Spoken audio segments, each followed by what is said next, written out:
this is all the settings for export. The one here at the very bottom is where I'm actually going to start here, where it says export file name. And then this append phrase to file name when exporting. Why they decided to make this a difficult thing, I don't know. But they did. Basically what that is saying is it's going to add whatever you have written in this box to the end of your save file so that you know that that's the file that's for use on your machine. So if you don't like the default of exported, what it gives you, you can do EXP, which is the one I like because it's a little bit shorter. If you have video games going on and you want to not use the denotation for experience, you could also go for machine. And guess what? It's actually going to put that phrase at the end of your design file type. I'm going to change mine back to EXP because that's the phrase that I like and I want it to be lowercase. There we go. So basically make sure that's a phrase you can identify because that's how you know which files stay on your computer and which files go to your machine. So again, this will just add this to the end of your save file. So if I have a save file of horse and I export that horse save file, it will then put horse.exp at the end. And that means it's been exported to the right file type for my machine. So I know which one to put on my USB or move over to the cloud or use the direct connect cable. However you get it over to your machine, that's the one that you want to actually transfer, not the save file. I'm going to repeat that again. You want to move over the exported file, not the save file. The save file may or may not work, even if it's the right file type for your machine. The exported file is treated completely differently. So, this next part here is for multi-part hoops, which basically means it's a hoop that you have to flip, it's a hoop that you have to slide up and down, that has different portions that you must line up. The one that I know of is the Majestic Hoop for Viking.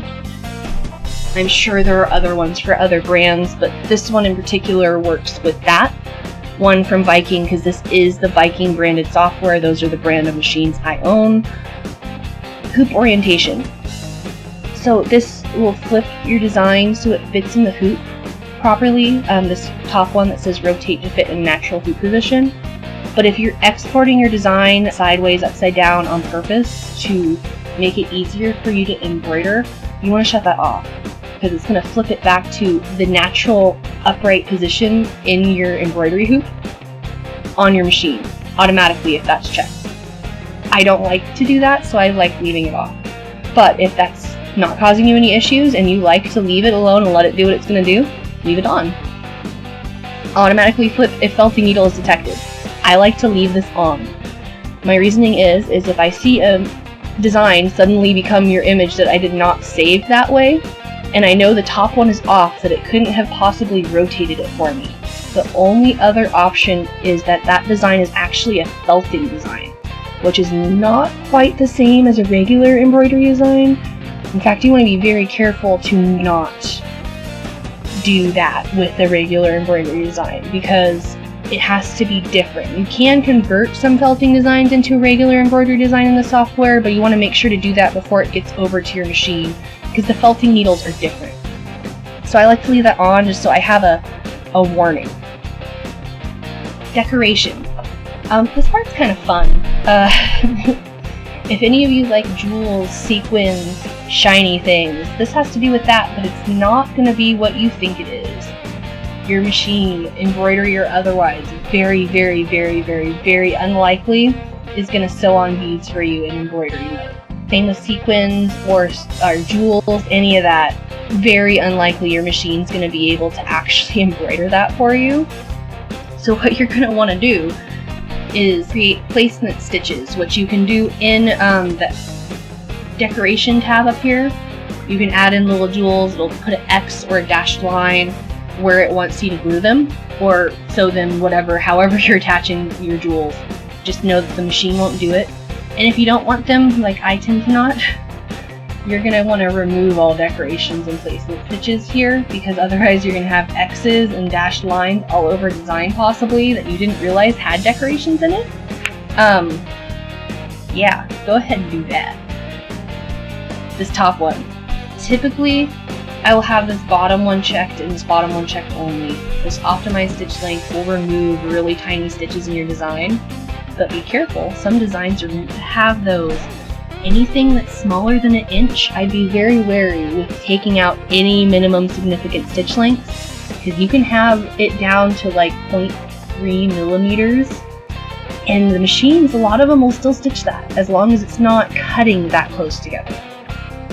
So be careful when you're removing this, and if you're having trouble with a design that doesn't look the same in the software, as it's stitching on your machine, it could have removed some stitches that actually need to be there, such as eyes. Eyes are very commonly top stitches that are very tiny.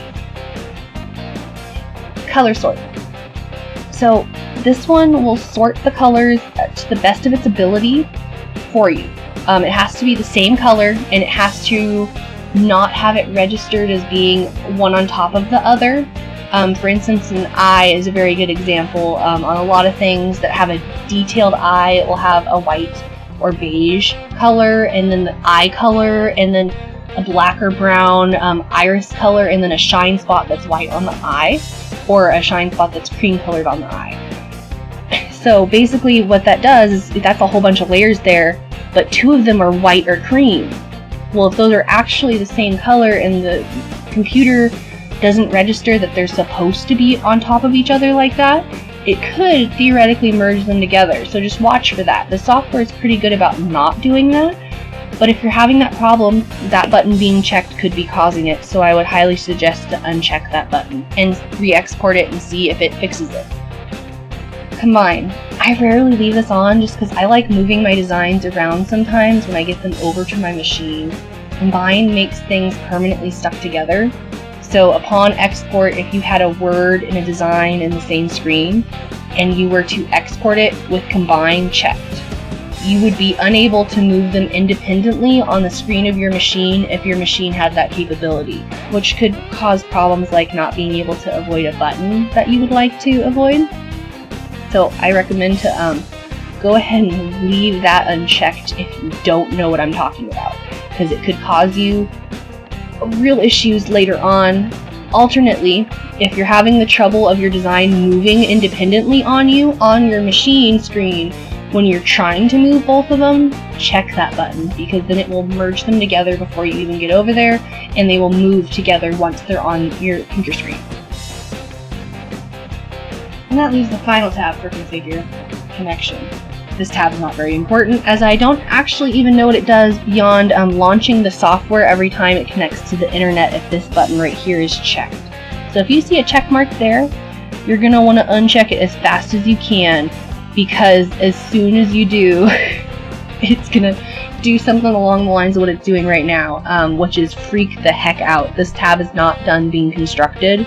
I have a feeling it's going to go along with their MySonet Cloud for Viking, since this is again the branded software for Viking.